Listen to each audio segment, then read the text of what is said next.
Welcome sa isang episode ng Panglasang Pinoy.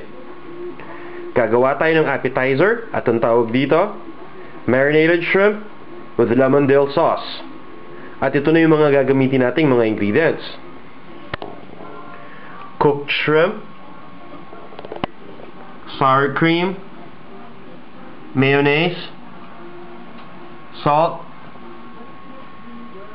red onion, dill, granulated sugar, and lemon juice. Umpisahan natin ang paggawa ng marinated shrimp with lemon dill sauce. First step, ihahalo natin lahat ng ingredients. Unahin natin yung mayonnaise.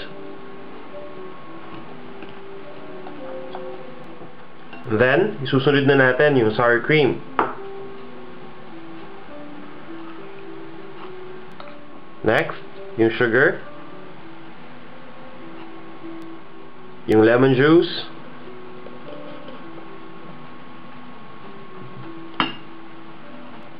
Yung red onions.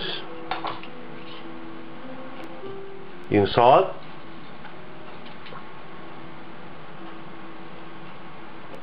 Yung dill na chinop natin. And imimix lang natin.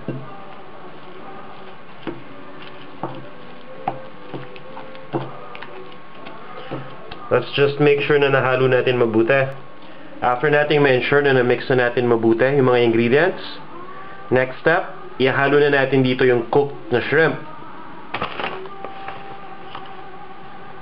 Siguraduhin natin na yung shrimp na gamit natin cooked na. Maraming nabibili na ganito sa mga grocery. Yung natanggal na yung shell, yung head, and yung veins. So kung yung iba nagtatanong, kung wala kayong makuha na cooked shrimp, pwede naman kayong mag-steam lang ng shrimp, then tanggalin lang ninyo. Iwan lang ninyo yung lower part ng shell para medyo maganda yung itsura niya. Ihalo lang natin dito. And then, same procedure, once na may lagay natin.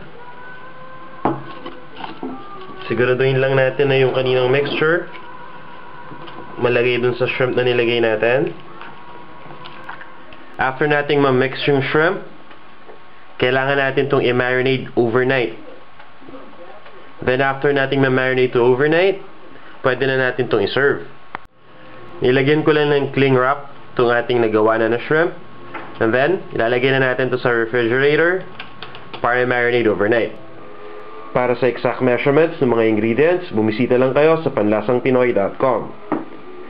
After marinating overnight, ito na ang ating marinated shrimp with lemon dill sauce.